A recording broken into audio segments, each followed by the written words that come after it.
Good afternoon, everybody, and thank you for joining us today. My name is Andrew Dauphney, and I'm the Instruction and Outreach Librarian at the New Jersey State Library.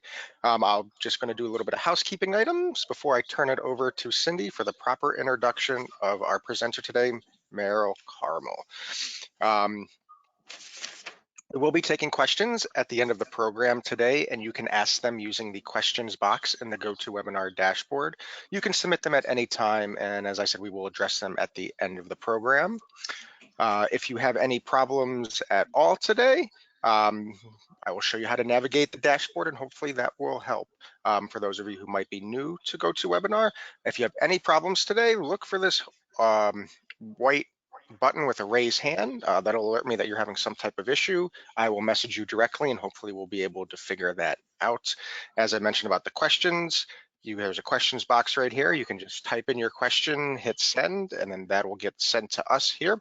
If you're having audio problems, make sure that you are connected via the computer audio, and make sure that the speakers here are the active speakers that you're using, whether it is your computer speakers or a headset that you have plugged in.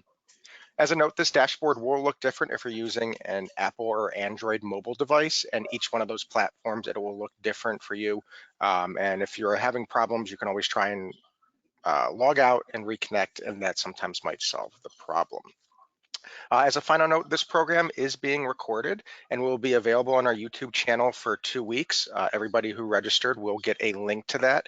If after those 2 weeks you would like to view the recording, you can message us, you can email the library, and we will be able to provide you with a private link to that. So without further ado, I will turn it over to Cindy. Yes, I'm here. I just forgot to turn audio back on.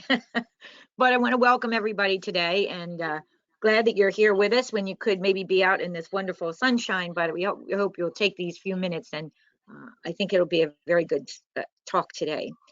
I also want to thank you for joining us. This is kind of like a kickoff for us for Women's History Month, and you know, we have some other things. Look on our website. If you get our email newsletter, which was just sent out, I had put in a few things there that you could look at for Women's History Month that are both in our digital collections and on our YouTube with our genealogy statements.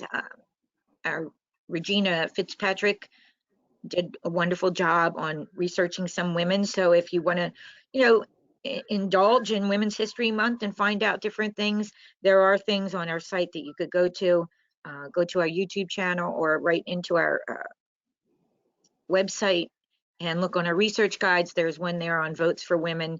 Anyway, you get the point, and we're celebrating Women's History Month.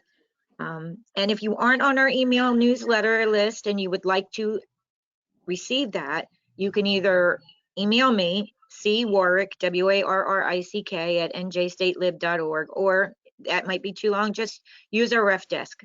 Send it to the ref desk. The ref desk knows who I am, and they'll send it on to me, and I'll put you on our email list so that you can see different things from the library and what we have available. We have some good webinars coming up this month. Actually, I think all of our webinars are good at webinars. But, and one is on the 18th, though, that I thought that many of you might be interested in. As we're thinking of spring, please come, is my request. It says, why garden off the ground? So it's a question. Why garden off the ground? You know, why make a bed and that? And so Andrew has scheduled for someone to come in and speak about the various ways to garden off the ground and how to make the things like a raised bed, and then also answering what are the best plants to put in those types of gardens. So if you like gardening and have a little space to do it and just don't want to do it in your whole yard, but have a little dedicated space, you'll want to hear that. That's on the 18th from noon to 1, I believe. I forgot to look at the time. Our next virtual author talk is on April 13th with Rick Gefken. We've had him here before. He talked about the amazing lost parks that were in North Jersey, Monmouth County area. But this time he's going to be speaking to us about New Jersey's submarine inventors, which I knew we had, but I know nothing about. So that's one reason why we have this. He's going to specifically look at John Holland and Simon Lake. So I hope you can join us for this because it involves a competition, and one of them built a wooden submarine that, yes, did go to the bottom of the sea, and it did come back again. It did not just stay there in a sunken mode. I know that's terrible English. Today, though, we're going to learn about Kate Macy Ladd and the unlikely journey that she took. She's a 20th century healthcare advocate. And so if anyone out there knows, also I want to put in this little thing, if anyone out there has any information about the Kate Macy Ladd Convalescent Center, please contact our author. She's been working on these things in this book for 10 years, and she'd love to hear about anything that you might know about the Convalescent Center. You can find her on Finding Kate. So that's the first part of the title here, findingkate.com, and there's a reference there as to how to get in contact with her. Let me share a little bit about our speaker, and you will not have to hear my voice until the end. Meryl's work literally involved finding, all caps I have on my, Kate's living descendants, as well as the descendants of some of her most devoted employees. It was a quest which took her around the United States and to Canada and Ireland. And through her backdoor research, quote unquote, she gained access to family photographs, letters, diaries, reminiscences, and memorabilia. And along the way, Meryl discovered an extraordinary coincidence which brought to light her own unlikely personal link to Kate. She's an enthusiastic gardener and explorer, and Meryl is a former teacher, curriculum specialist, and museum director with degrees from Beloit College, I believe I'm saying that right, but not positive, and Edgewood College in Wisconsin, and the University of Maryland, Baltimore County.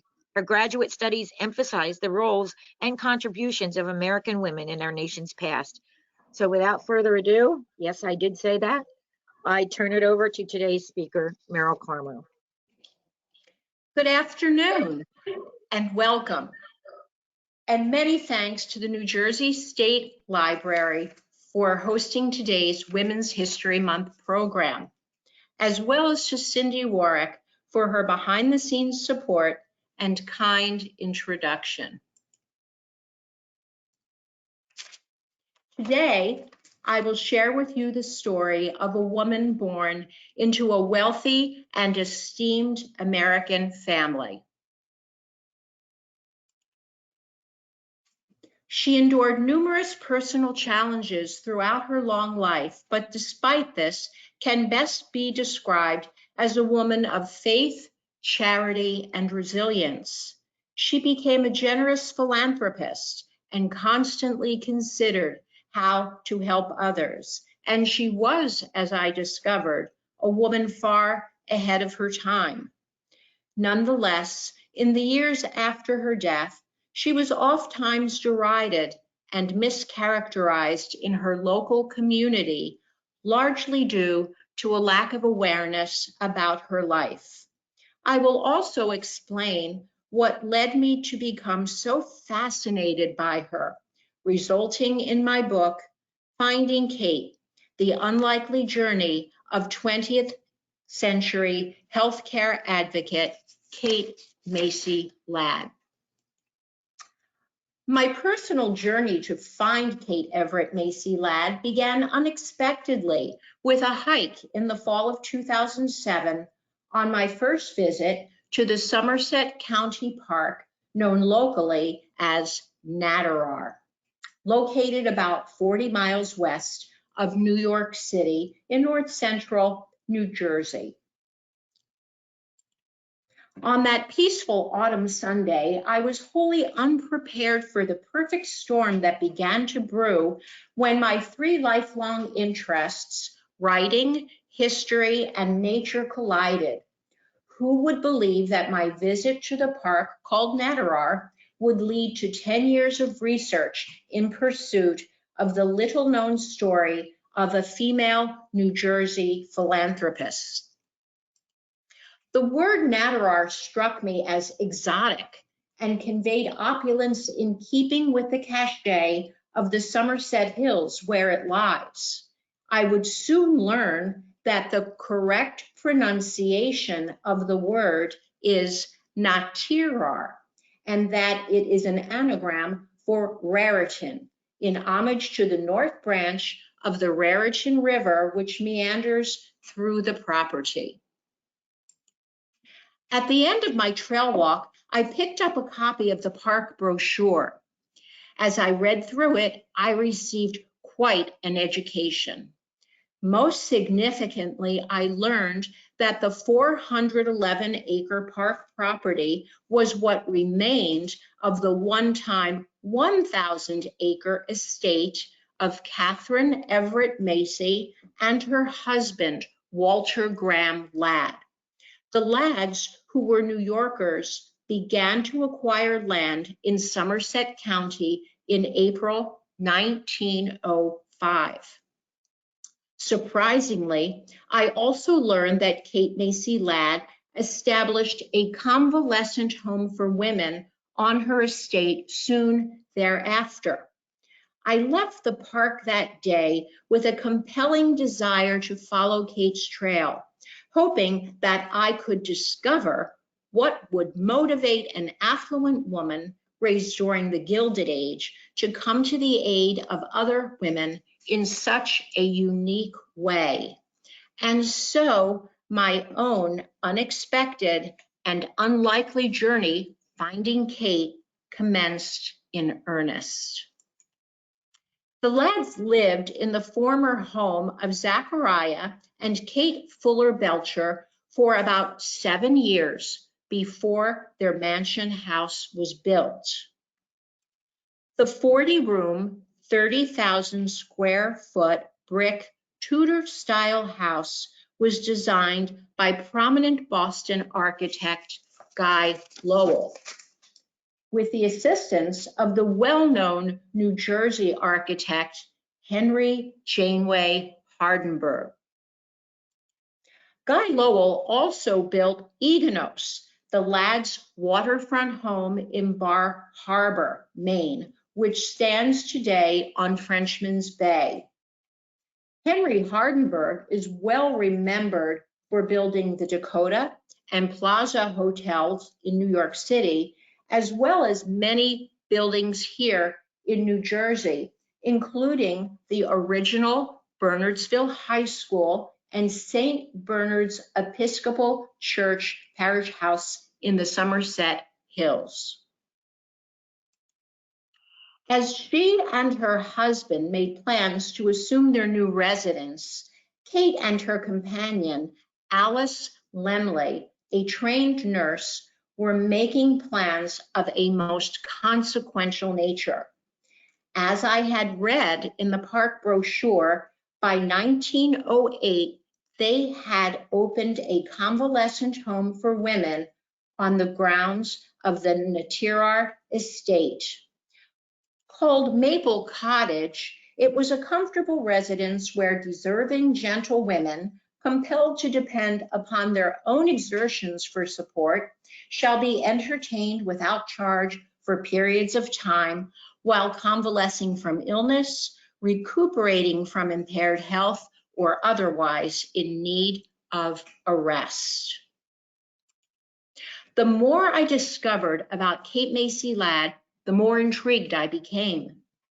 With little primary source material available, I literally began tracing history back and forth through time.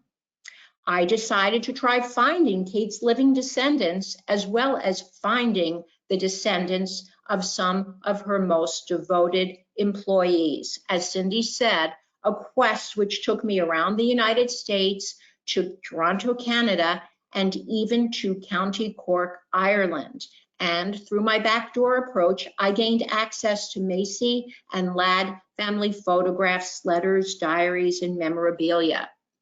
The descendants of Ladd employees further illuminated my research with contributions of letters, including a cache of 90-year-old love letters and photographs and wonderful stories.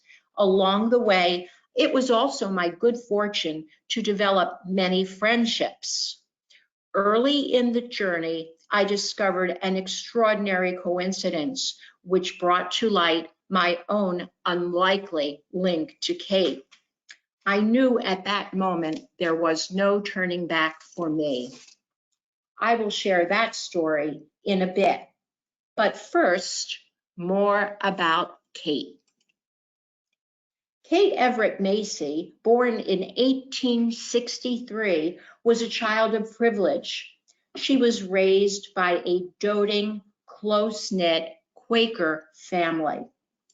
She and her older sister Mary, known as May, and younger brother Valentine, called Everett, were members of the 9th generation of Macys in America. Kate's ancestors, Thomas and Sarah Hopcott Macy, were among the first European settlers of Nantucket Island. They were English Baptists who had first journeyed to the Massachusetts Bay Colony in 1635, seeking religious freedom and opportunity. Their descendants adopted the Quaker faith in the early 1700s. Over time, the Macy men hearkened to the call of the sea and established themselves in the whaling trade.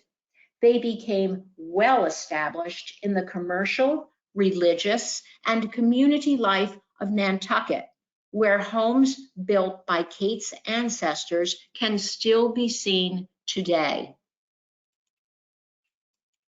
Kate's female ancestors, the Macy women, were independent by necessity, and they were also long-lived.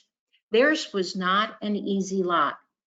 While their husbands plied the seas and visited exotic ports, they were left behind to care for large broods of children and manage farms and businesses for extended periods of time. Typical of Nantucket wives, Kate's great-great-grandmother, Rose Pinkham, seen in the center image, raised a large family. 3 of her sons were lost at sea as young men. Rose's husband acquired significant wealth, which enabled subsequent generations, caught for posterity in this early daguerreotype, to become well established in business.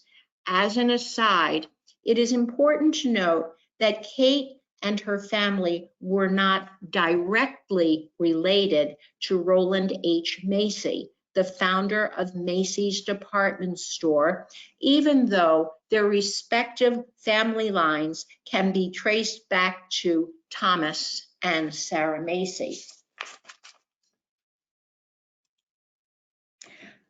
By the late 1820s, Kate's great-grandfather, Captain Josiah Macy, and his family quit Nantucket Island and joined Kate's grandfather in New York at a time when the city's prospects were considered exceedingly good.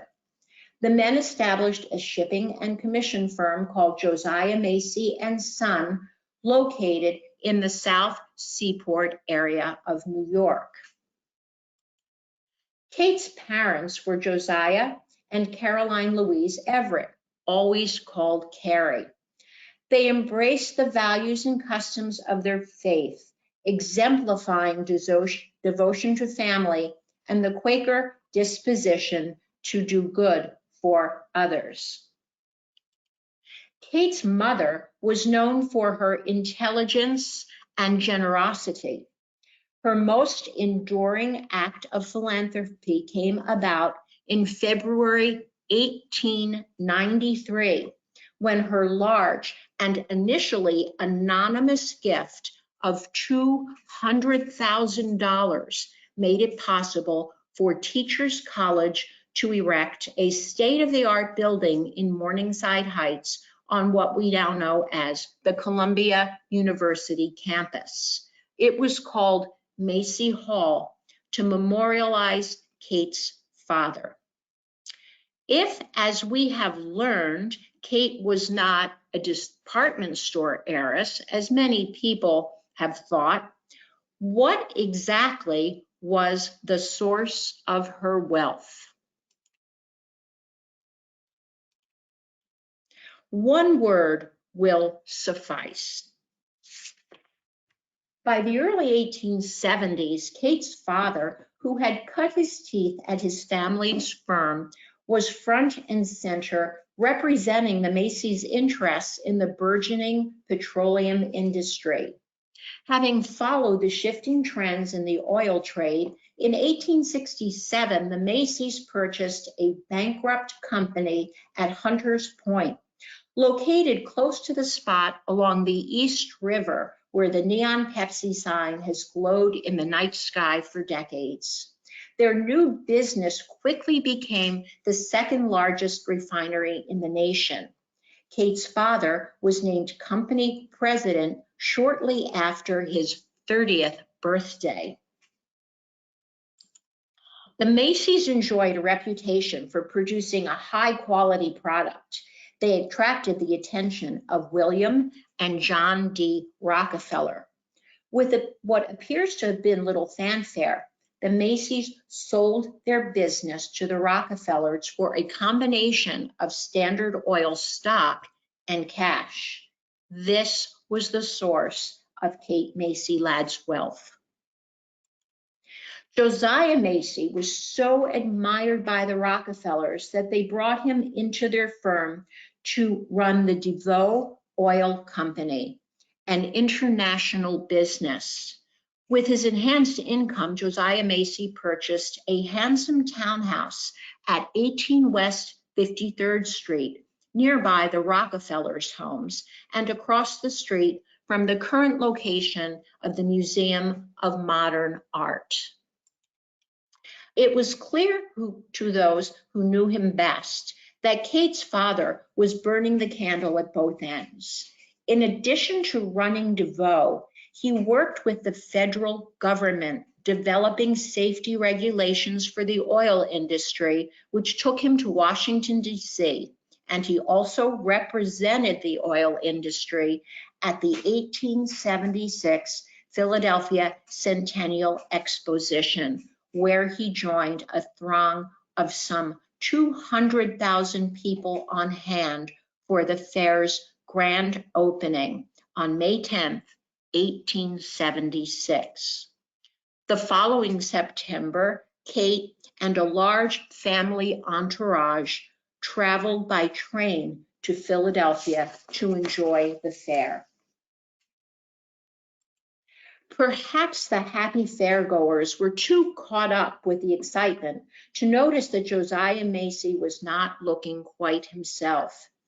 His cheeks had become sunken, and his luxurious mutton chops were dappled with premature flecks of gray. By the time the family returned to New York, almost everyone was affected by a stomach ailment. Kate's rundown father suffered the most. He was diagnosed with typhoid fever, and his condition declined rapidly. On October 5th, 1876, Josiah Macy Jr. passed away at home, surrounded by his loved ones. He was only 38 years old. The premature death of Josiah Macy Jr. was a stunning blow to everyone and life-changing for 13-year-old Kate, who was particularly close to her gentle papa. She proclaimed, "The sun will never shine again for me." Struggling with the loss of her father, Kate was shocked to learn that her sister May was leaving the family nest, heading to Europe with her aunt and uncle for the grand tour. Fortunately for Kate, her similarly bereft grandfather, William H. Macy, came to her rescue. As president of the Society of New York Hospital, he was preparing for the grand opening of a new hospital designed by architect George B. Post. Kate accompanied her grandfather as he oversaw the final preparations. The 13-year-old girl stated that her father's death made a woman of her. Visiting the new hospital stimulated her thinking about helping others, and she expressed a wish to visit and read to patients. Her family would not permit her to do so. Despite their refusal, the desire to be of help for the infirm lingered long in Kate's heart. As we have learned, her wish would eventually be realized with the creation of Maple Cottage, her convalescent home for women at Natirar. As Kate inched toward young womanhood, she was considered to be delicate, perhaps due to her sensitive nature, or perhaps because she was not as robust or statuesque in build as her sister May. Kate disputed this notion emphatically. She considered herself to be strong and vigorous and commented that she loved all kinds of sports: tennis, riding, croquet, and bowling, and said that she liked to go out of her way to choose the largest bowling ball in the alley. During this period, Kate became disillusioned with her Quaker faith, and with her mother's support, she explored other churches. On her 18th birthday, April 6, 1881, Kate joined Dr. John D. Hall's Fifth Avenue Presbyterian Church in New York City. 3 months later, while on holiday at Richfield Springs, New York, she met her future husband, Walter Graham Ladd, a 25-year-old Brooklyn man who worked in Lower Manhattan. Kate fell head over heels for this sophisticated older man. Carrie Macy did not approve of Kate's choice of suitor for a variety of reasons and sought to end the budding romance.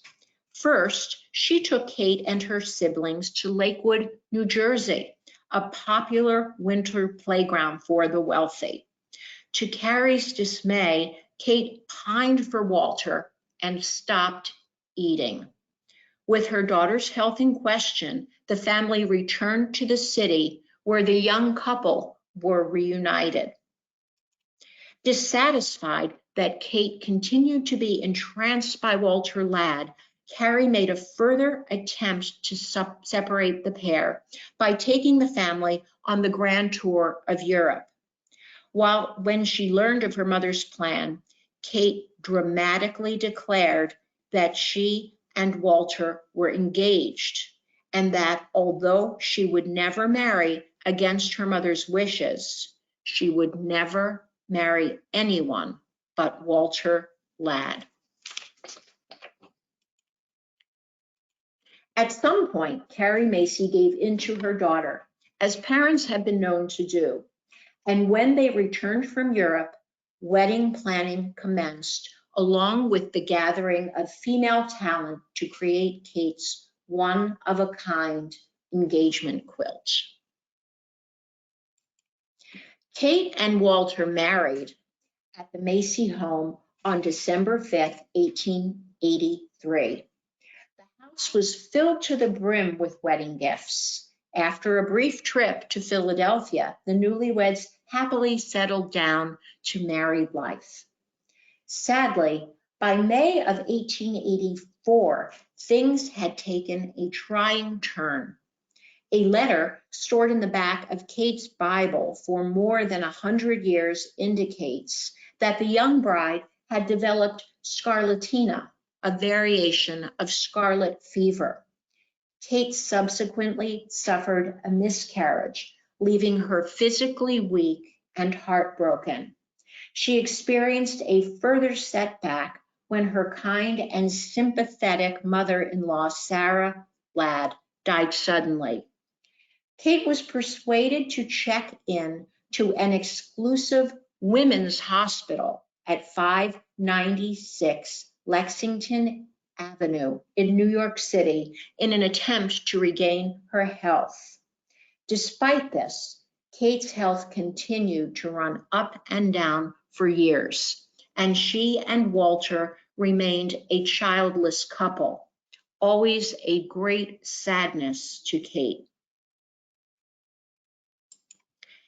Kate spent her second married summer at Greystone, an expansive estate overlooking the Hudson River near Tarrytown, New York, directly across from Lyndhurst, the home of financier Jay Gould. After leasing it for a few years, Carrie Macy purchased the estate for $200,000, expecting Greystone to be a happy family retreat.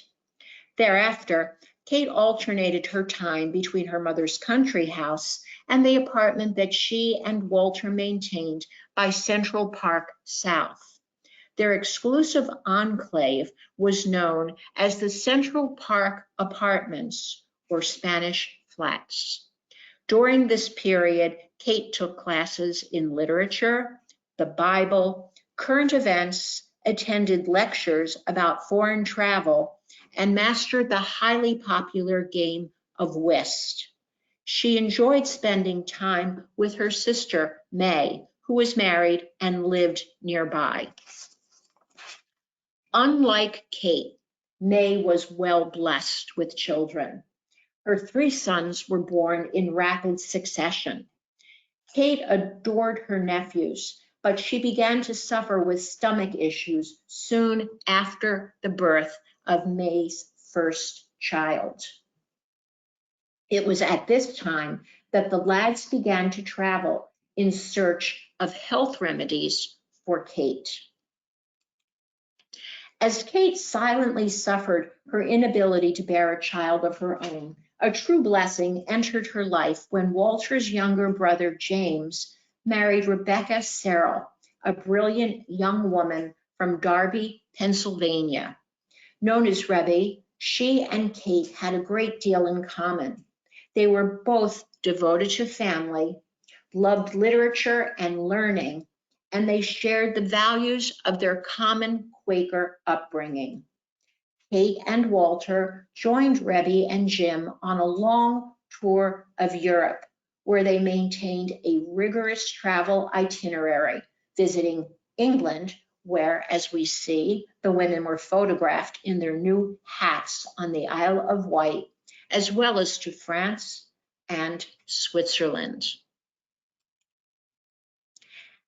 After she returned to New York, Kate was devastated when her sister May confided that she felt a lump in her breast. Kate immediately took May to the Lexington Avenue Sanitarium. She was diagnosed with breast cancer and endured several harrowing surgeries. Kate, her mother Carrie, and her brother Everett were dedicated to caring for May day and night, seriously compromising their own well-being. Kate's health became so shattered that she was encouraged to consult with the well-known medical specialist and author Silas Weir Mitchell, a Philadelphian who specialized in treating women who suffered from the newly and loosely defined condition called neurasthenia, or nervous exhaustion. In this era, prominent men who were exhausted by the stresses of modern life and were diagnosed with neurasthenia would be prescribed the West cure and instructed to go out west to ride the open range, rope cattle, and embrace a vigorous outdoor life. They were expected to return home buff and tough. Well-known proponents of the West cure included President Theodore Roosevelt, whom we see here later in life, the picture of manliness, alongside John Muir in Yosemite, a place beloved to 13-year-old Kate, who traveled there when she was right after her father died with family.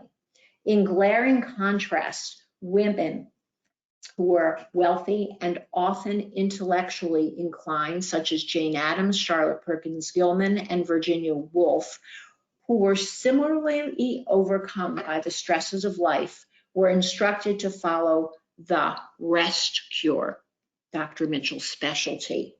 And so, on the verge of a breakdown, Kate agreed to follow this highly restrictive treatment, which prohibited her from seeing friends, family, writing or receiving letters, feeding herself, or walking unassisted. Kate spent 3 months on her back with Dr. Mitchell, nurses, a masseuse, and a specialist trained in the art of electrical stimulation in attendance. Under Dr. Mitchell's care, Kate was well rested and nourished. She gained 30 pounds in less than 5 months. It is worth taking a closer look at these images of Kate. Notice her fashionable wasp-thin corseted weight before undertaking the rest cure compared to her far heavier look after several months of excessive feeding and complete repose. Like her mother, Kate was always a highly fashionable woman. Her more dowdy attire in the after photo hints at the possibility that she left Philadelphia and quickly acquired or borrowed clothes because her own fashionable garments would not have accommodated such a hefty weight gain. Although her time under Mitchell's care left her more rested and more physically robust, it is likely that Kate's improved health was largely due to the tender care she received from her chief nurse, 22-year-old Alice Lemley.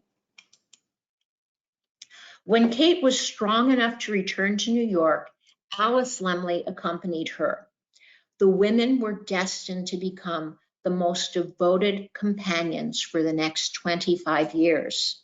This pair of photographs, taken on the occasion of a fancy dress ball, is a reminder of their friendship. Notice Kate holding their little Pomeranian dog, Comus, whom the women doted upon. As Kate said, one of my greatest blessings was a woman whom I had as a companion for 25 years. Soon after Kate returned to New York with Alice, she resumed helping her family care for May. Despite access to the best medical treatment available, May Macy Willits succumbed to cancer at the Greystone estate after a traumatic 15-month ordeal. As noted in their Aunt Mary's diary, our dear May is at rest. She passed away peacefully May 12, 1893. We will miss her out of our life, for she was indeed lovely and grew so dear to us. She has won the victory and is at peace. After May's death, Kate's family was on the verge of collapse. Carrie sold Greystone to New York City merchant Louis Stern. Thereafter, the entire family traveled to Europe for an extended period. By the mid-1890s, the Ladds were back in the United States, moving around quite a bit. In 1895, Walter leased a house along a broad avenue of millionaires' homes in Morristown, New Jersey. By this time, Morristown was considered a location with considerable panache.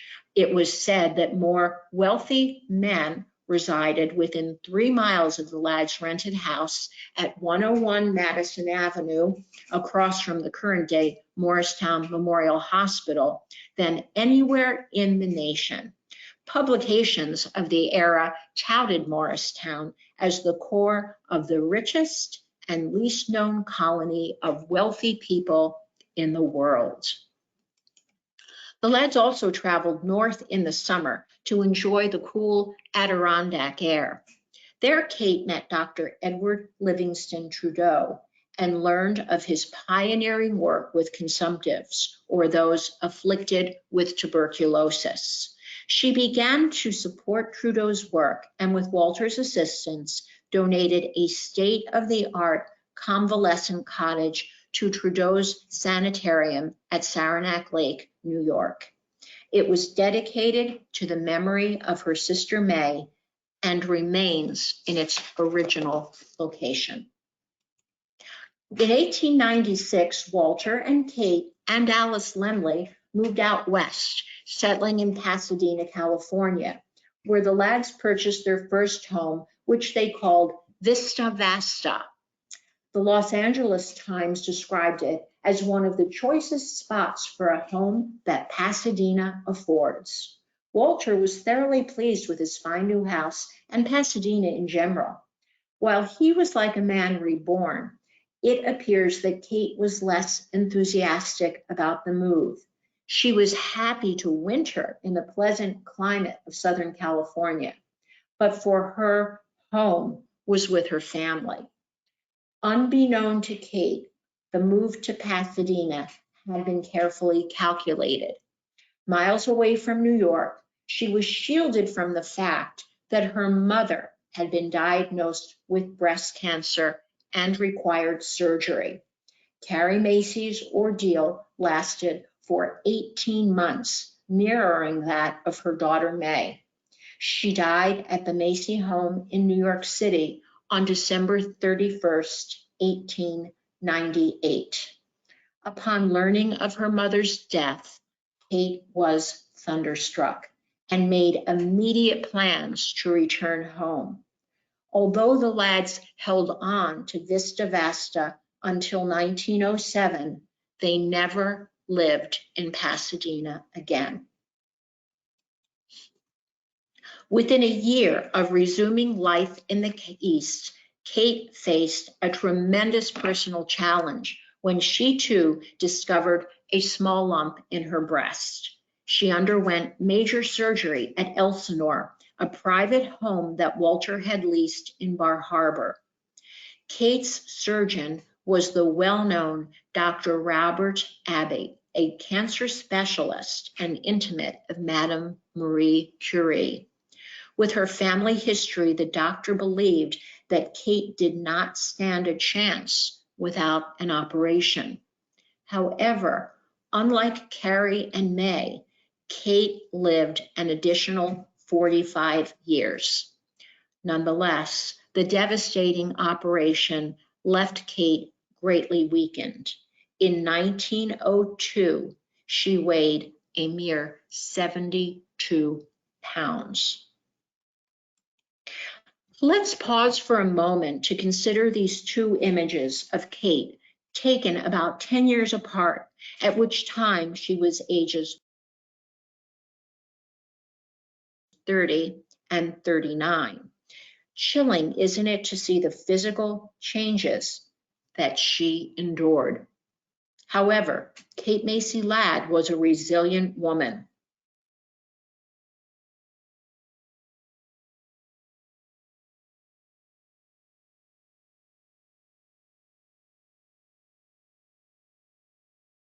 By 1905, when the Ladds moved into the Belcher house, and with Alice steadfastly by her side, Kate Macy Ladd began to live anew.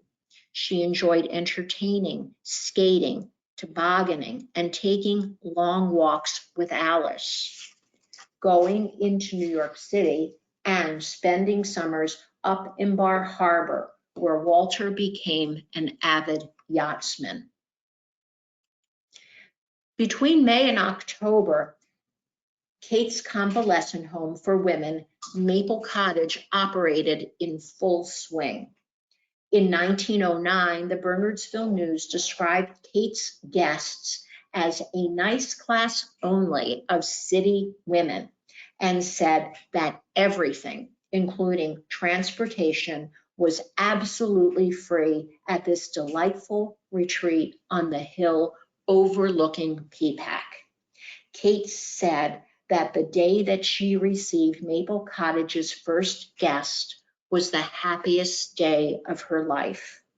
Clearly, her sensitive nature and personal experience with illness inspired her to provide respite care and spiritual uplift for less fortunate women.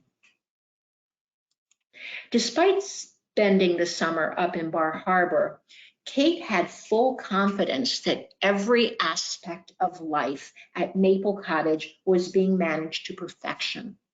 Her nursing superintendent was Harmony Estelle Dudley, whom Kate described as a woman with a beautiful spirit. Miss Dudley had been a nursing school classmate of Alice Lemley. She worked at Maple Cottage from 1908 until she retired in 1920. So now I must take a little detour to explain my own link to Kate. I first discovered the name H. Estelle Dudley in a 1909 issue of the American Nursing Journal, where she was identified as Mrs. Ladd's nurse supervisor at Maple Cottage in Peapack, New Jersey. I decided to Google the name and found Miss Dudley's burial record. She was laid to rest in February 1931 in Meridian, New York. The word Meridian caught my eye. I spent the bicentennial summer, 1976, in that tiny crossroads of a place located about an hour west of Syracuse. This was the home of my one-time college roommate, Millicent Millie Dudley. So, of course, I was excited to think there might be some sort of relationship. However, I had not spoken with Millie in many years, and when I finally tracked her down, she was dubious that she had an ancestor who worked as a nurse long ago in New Jersey. I was disappointed until Millie called me back soon thereafter.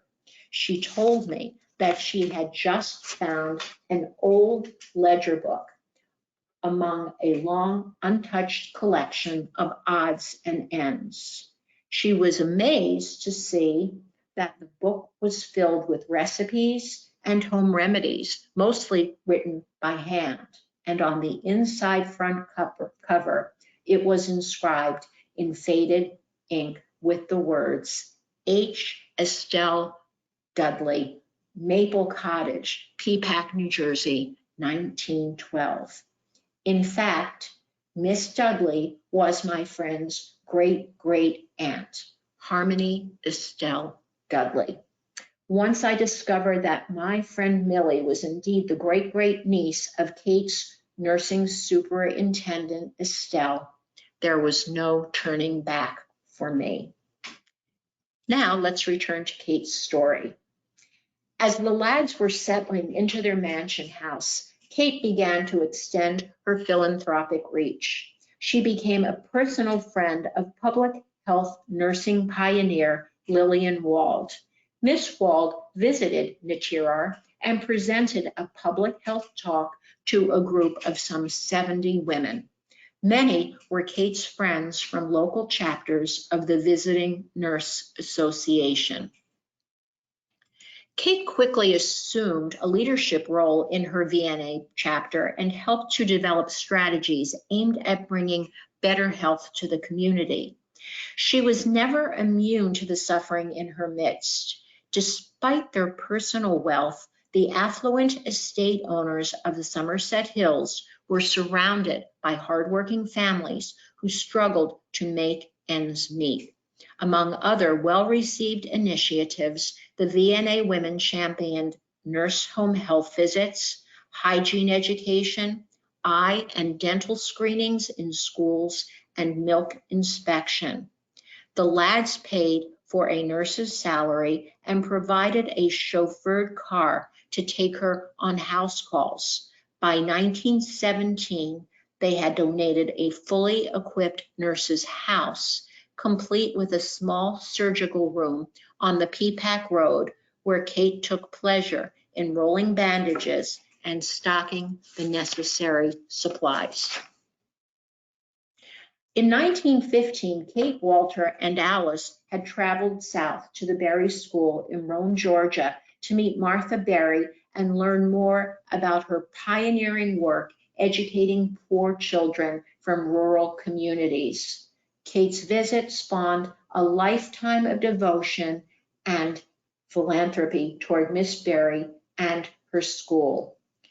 Kate's significant financial support helped Berry to grow into a first-rate educational institution, and many of her contributions are in evidence on campus and continue to serve Berry's students today.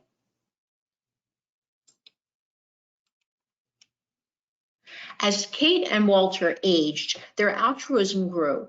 Looking toward the future, they made gentle footprints locally in New Jersey with many acts of benevolence. For example, the Ladds commissioned a series of beautiful stained glass windows to grace the nave at St. Bernard's Episcopal Church in Bernardsville, where Walter was a parishioner. The majestic windows, designed in England by the firm of Charles Eamer Kemp, were dedicated to beloved Ladd and Macy family members, as well as to Alice Lemley. Kate also donated funds to establish the Mary Macy Willits Infirmary in memory of Kate's sister on the campus of what is now Douglas College at Rutgers. For her work on behalf of the school, Dean Mabel Douglas awarded Kate a Master of Arts degree in 1925. Throughout this period, Kate was well known for giving away sums of money, great and small, to charities, organizations, and especially individuals. She provided sizable trust funds for friends and relatives and employees, and was always ready to lend a hand to someone in need. After she died, her secretary stated that she gave away every penny of her annual stock dividends.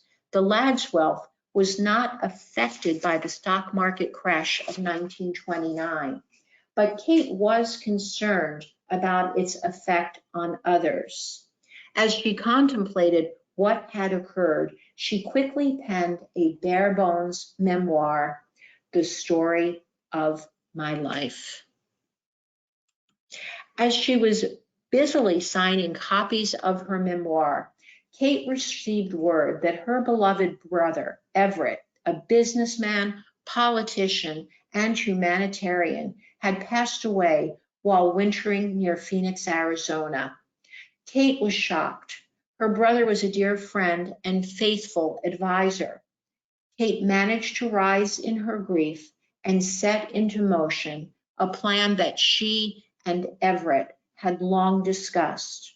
Her desire to use her tremendous affluence to improve and preserve the health of others.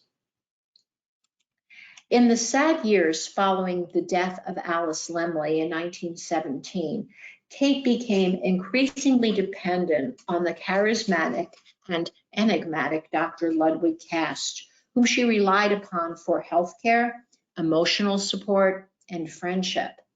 A personal friend of Albert Einstein, Cast was also known to be a man of significant charm. And by 1920, he had fully immersed himself into Kate's daily life. With his help, Kate began to work on a plan that would provide her with a distinctive role as a healthcare advocate. To this end, she created the Josiah Macy Jr. Foundation with the conviction that it would be devoted to the promotion of health and the ministry of healing. Kate officially established her foundation on April 24, 1930, with an initial gift of $5 million. She said that the foundation would take more interest in the architecture of ideas than the architecture of buildings and laboratories. She named Dr. Cast as the foundation's first president. The Macy Foundation has operated with vitality since its inception, and over the years has contributed more than $200 million to fund research, conferences, and related publications. Today, it is dedicated to improving the health of the public by advancing the education and training of healthcare professionals. As Kate's foundation was hitting its stride, the Ladds were showing their age, spending more time with family and welcoming new babies into the fold in New Jersey and at Bar Harbor.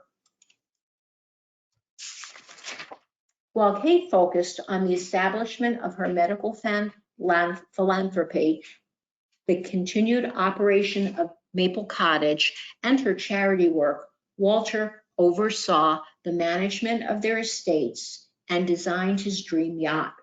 The vessel, built in Kiel, Germany, and launched in the spring of 1930, was called Etak, an anagram for Kate.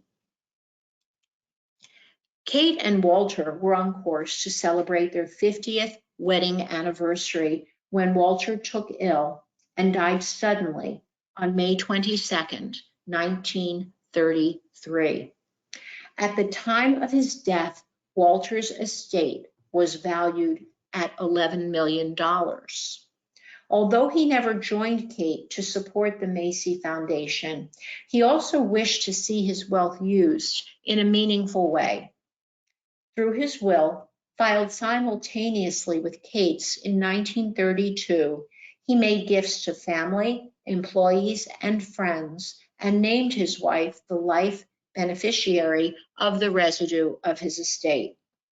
His will further directed that after Kate's death, the remainder of his estate would provide legacies to several institutions, and most significantly fund Trust A, which would finance the establishment of a convalescent home for women within the walls of the Natirar Mansion House for a period of 50 years from the date of his death, to be called the Kate Macy Ladd Convalescent Home. Through its establishment, Walter wished to carry on Kate's successful and important work at Maple Cottage. In so doing, he not only acknowledged his wife's work as a healthcare advocate, but also ensured that her legacy might live on. As a widow, Kate continued to focus on the work of the foundation. Her name frequently appeared in the newspapers as a leading donor to a variety of worthy causes, often hospital-related. Although she chose not to stray from Natirar after about 1936, she looked forward to welcoming visitors. She took pride and interest in her home and ensured that the estate grounds were maintained to Walter's high standards. Kate Macy Ladd is well remembered for her kindness, resilience, and positivity, and as a woman far ahead of her time regarding her thinking about health and health care. Until her final days, her intellect remained strong. Willard Rapplier, the second president of the Macy Foundation, met with Kate regularly. He described her as being constantly alive to the problems of the world, and he valued her intelligence and suggestions regarding the future of the foundation. Dr. Rapplier was the last person to see Kate before she passed away in the peaceful comfort of her home on August 27, 1945, at the age of 82. Her funeral service was held 2 days later at the large and imposing interdenominational Riverside Church in Manhattan. The church was packed with men, women, and children paying their respects, and filled with a profusion of the pink and white roses that she loved. Kate was buried by her husband's side at Woodlawn Cemetery. Much as Kate's healthcare advocacy had a significant impact during her lifetime, Her advocacy has continued to resonate and is exemplified by two considerable achievements: the Macy Foundation in New York and the legacy of the Kate Macy Ladd Convalescent Home in New Jersey. As we have learned, Kate established Maple Cottage so that women could convalesce in a caring and supportive environment without any worries.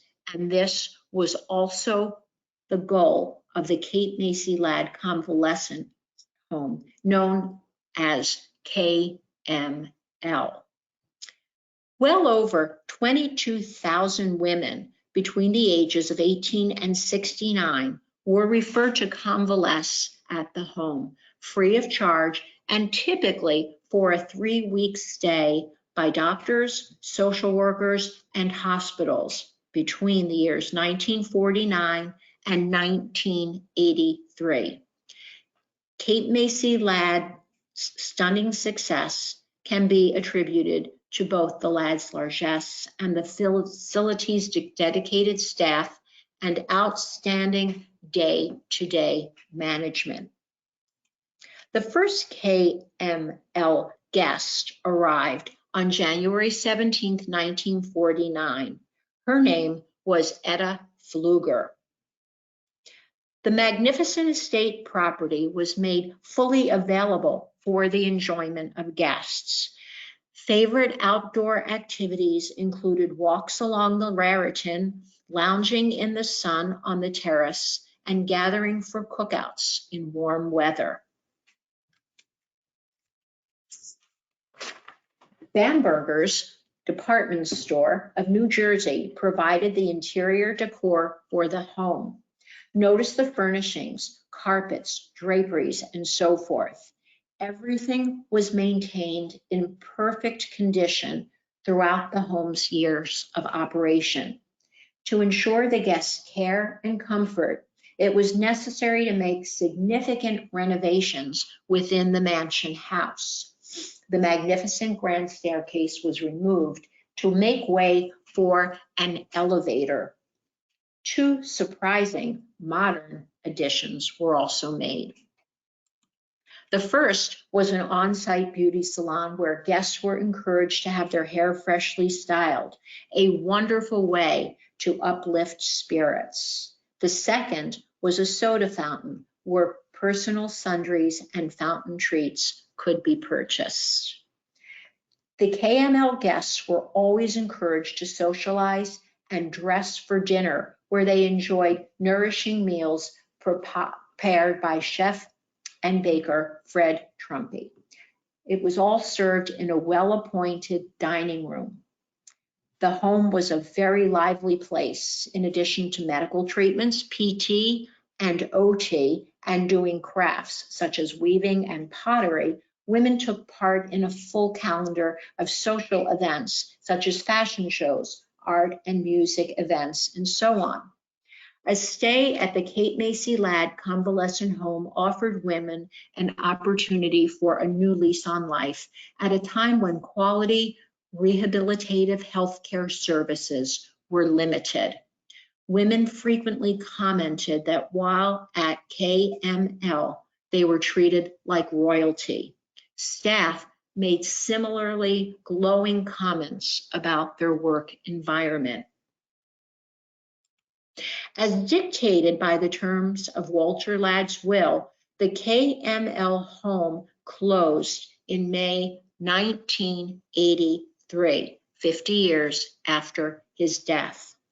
The estate was purchased by King Hassan II of Morocco, a friend of Malcolm Forbes, at the price of $7.5 million, breaking the record for all comparable home sales in New Jersey at the time. As per Trust A, the proceeds from the sale were divided equally among 5 institutions that Walter and Kate had long supported. The king never lived in the mansion, and upon his death in 1999, his son inherited the estate, which Somerset County purchased from the Moroccan government in 2003.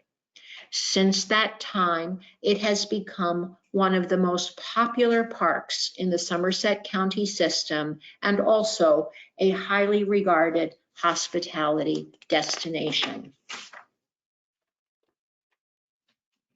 In closing, I encourage you to remember the unique story and legacy of the first owner of Natirar, Kate Macy Ladd.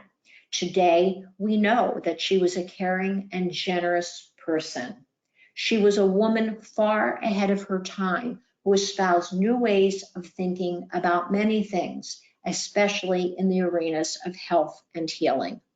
Her philanthropic efforts in New Jersey alone improved the lives of more than 25,000 women who came to her Natirar estate between 1907 and 1983 in pursuit of better health.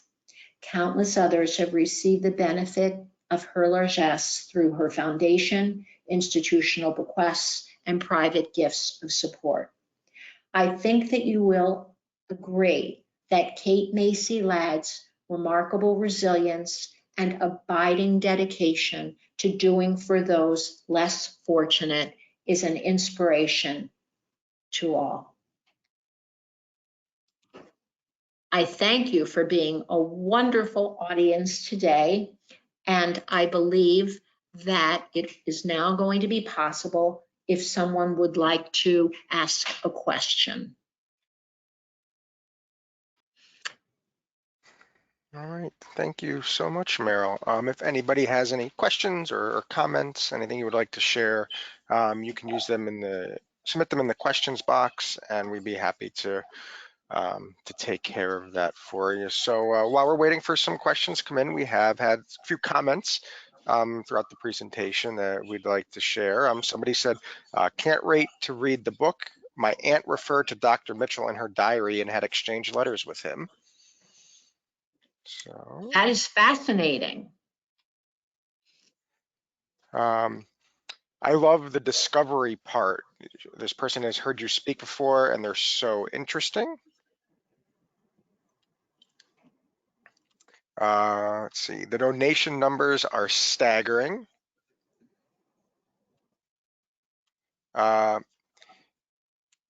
Pink and white was ahead of her time, like the pink breast care ribbon, somebody said. Interesting. So, all right, our first question, where are those gorgeous portraits today? Okay, so I believe the portraits, maybe we'll do it this way.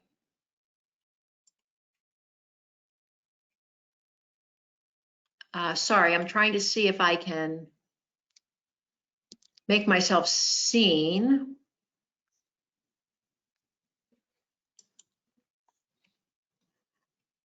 Okay. The portraits today can be found in two different places. One, and I believe that you're referring to the two long portraits at the end of my talk. And I'll just mention that those were painted posthumously by Adele Herder. She and her husband were well-known artists, and they specifically had painted many, many portraits of the Macy family over decades and decades. So Adele did those two portraits after the Ladd's deaths and took them from photographs, but kind of mixed things up a little bit. You'll notice in those portraits that Kate looks a lot younger than Walter. Kate looks almost flapperish, while Walter looks like the perfect, country gentleman squire. So those were not done from life. They were really Adele's imagination, and they were done specifically to hang in the hall when the convalescent home opened, which they did.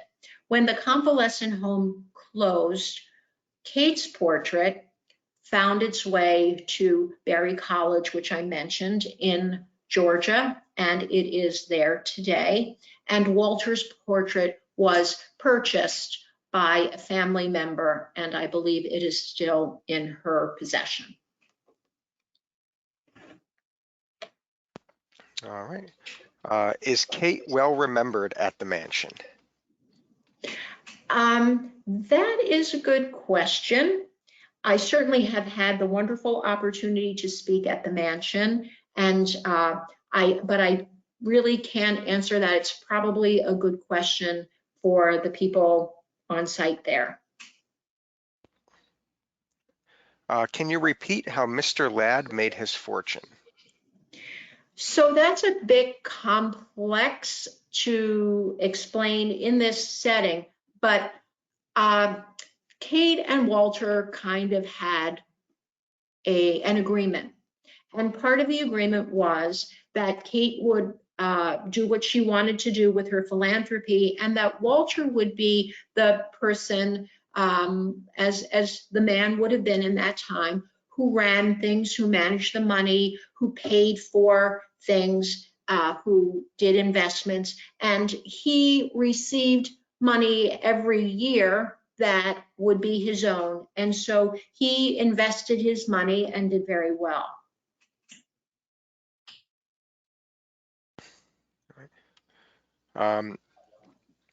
Is Natirar on the Raritan River? Is that why they call it that? And you mentioned that earlier. Yes, yes. And if you go over to the park, right when you drive in, look to your right, you will see the Raritan, North Branch of the Raritan. A part of it goes bubbling right through the property. It's lovely, and on a pretty day, especially in nice weather, you might even see children there with their parents with little play plastic fishing rods.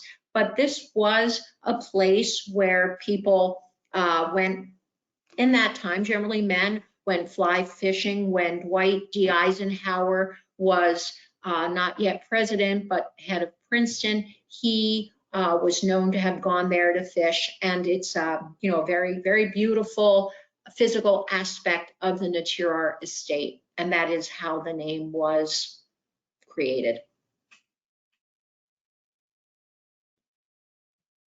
All right. A few comments. Somebody said that the book was terrific. So somebody read your book and said it was terrific. Another person said, thank you, very interesting talk. Another person has a comment. I will now enjoy my walks at beautiful Natirar even more, thinking of Kate and appreciating all that she did. Thank you, Meryl. Well, All right. and as Cindy mentioned in the beginning, if I might interject, if anyone does have a personal experience with any aspect of Kate's story, but specifically the Kate Macy Ladd convalescent home, and I do, when I travel about and speak in particular, meet individuals whose mothers, grandmothers, aunts were patients, and they have terrific stories to share with me, as well as individuals whose ancestors work there. So please feel free to go to my website, www.findingkate.com. There are lots more pictures, so it's fun to look at, but you can also there find out how to connect with me, send me an email, and I'd be very happy to be in touch.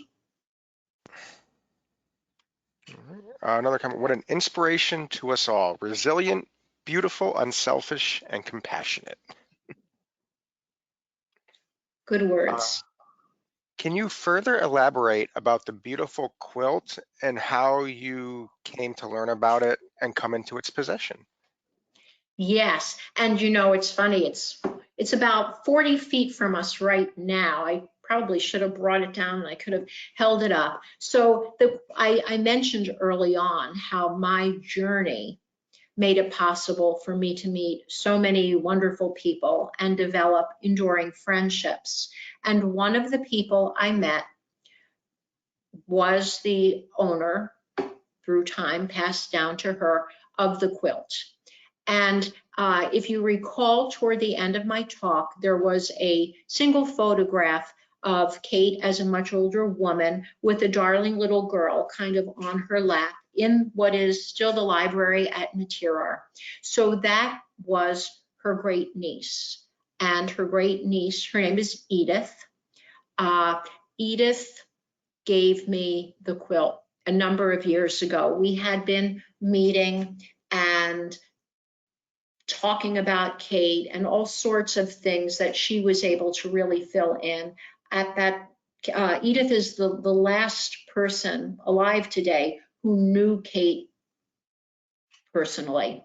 And so after a while, Edith said, please come to see me. And she lives outside of Philadelphia. I have something for you. And so I went down and we visited, and she pulled out a shopping bag, which coincidentally was a Macy's bag. And I was thinking, what could this be? And inside, really rolled up, was the quilt. And I was kind of astonished. And at the time, Edith told me that she had actually given it to someone else and asked for it back. And she felt that I was the one person who would not only be a good steward, but would appreciate it and try to learn more about it, which I did. And over the course of time, I was able to take a look, and my book describes it a bit more, at each of the individual little sections and figure out who most of the women who did the work were. And many of them, I mean, everyone's there. And so it's really very wonderful. And I feel so fortunate to have this gift. How long did the research take to find Kate? It pretty much took 10 years, which sounds, I'll say it was 10 years, the research, and then actually writing the book. Of course, over those 10 years, like most authors, I was doing lots and lots of other things, but I did need to travel quite a bit, doing research around the country in archives all over, making connections with people throughout the country, traveling to Ireland, and then doing the actual writing. So I would say that 10 years is what it took.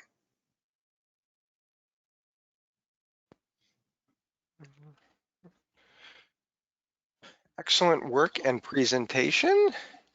Nice work, Meryl. Thank you. And somebody said, hello, Meryl. Love seeing additional photos I have never seen. I believe I recognized a round pearl pin. And that probably comes from a family member. Yes, Diane Conrad. Yes. So, And I don't think that Diane will mind me saying this. Diane is a descendant of the wonderful Alice Limley.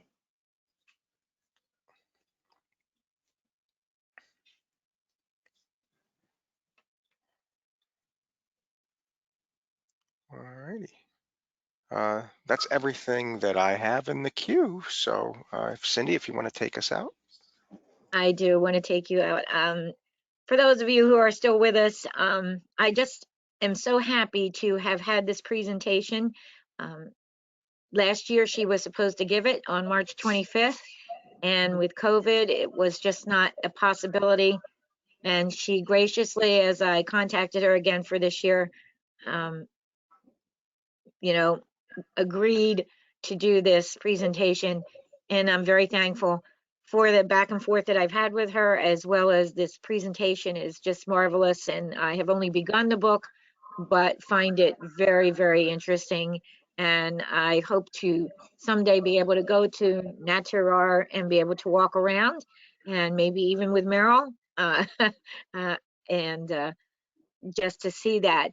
So it's just very interesting. I love finding out more things. So many times New Jersey is knocked for who we are and made fun of.